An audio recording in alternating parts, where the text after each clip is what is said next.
3, 2, 1, action. That's so fun! My name is Hannah Chrisman. I am a junior here at St. Thomas, and I am studying marketing and human resources. My name is Shuaib Khalif. I'm a junior here at St. Thomas, majoring in operation and supply chain. I wanted to learn how to get involved in my community in a way that practices philanthropy, but I didn't have the money myself to donate, so I wanted to find some kind of program that could help me do that.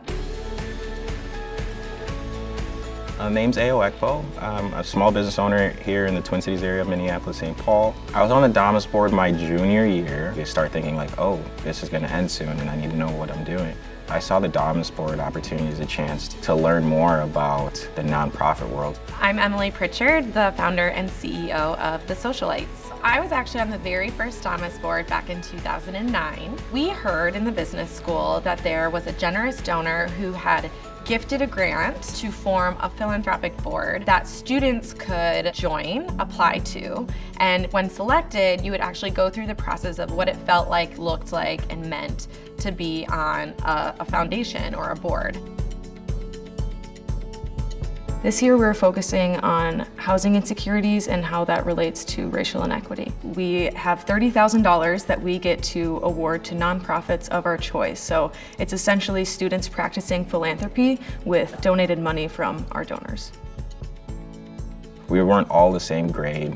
We didn't all have the same majors. We didn't have all the same backgrounds. So understanding who we shared this responsibility with, getting to know each other, where their passions were, whether that be children, the environment, pets, whatever else it might be. That was how we first started. And then saying, okay, is it feasible for us to find one?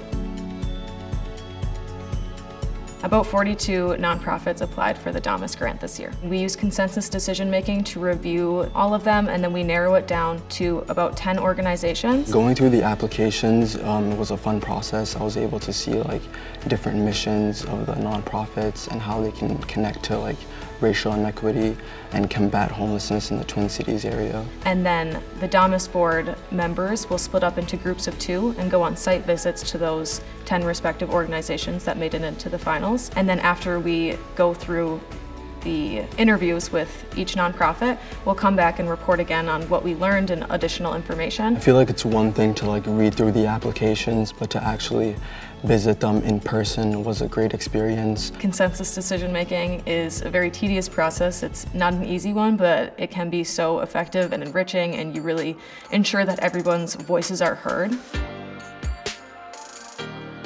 My favorite part of this experience was looking forward to Fridays. It was a great way to end the week as board members were able to like catch up with each other, talk about like nonprofits, and just enjoy each other's company. When we get to know people on a personal level like we did from the hibachi place and different networking events that we did to get to know each other, it really helped us become united and really come together on that mission that we wanted to achieve. And it was easier to incorporate both your head and your heart when you are making decisions because you know the people around you and what they care about. Now I consider all the people on the Damus Board my close friends, and I can talk to them about anything, and I know that they would be there for me for whatever I need.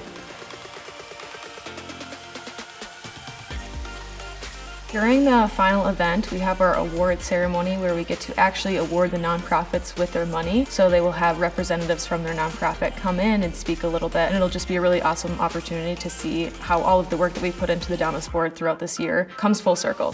I always look forward to the students sharing their personal experiences. Each student will introduce one of the nonprofits that they got to be part of and help select. And it always just has the greatest impact, I think, hearing directly from them, like, how did this experience shift something in you? We feel that this year's grant winners are fantastic examples of working through adversity to meet the most basic needs of our community members. Seeing these nonprofits being awarded the generous gift of the Damus is fulfilling, simply and 100% fulfilling. My biggest advice is just to be open-minded, come with an open heart to listen to others, and also just be yourself and have fun. I think the generation that is in college right now, it really is a mission-driven generation. What I'm going to do out in the world, the job I'm going to take, it needs to have a greater cause to it. The Damus Board is a great way to get started. You get to join a board, you get to come up with the idea, get in the community, learn something new, make new connections. It's one of the most meaningful and impactful experiences I had at St. Thomas, and I was really involved in a lot of other things, but nothing that really had the roots and the cause behind it like the Damus Board.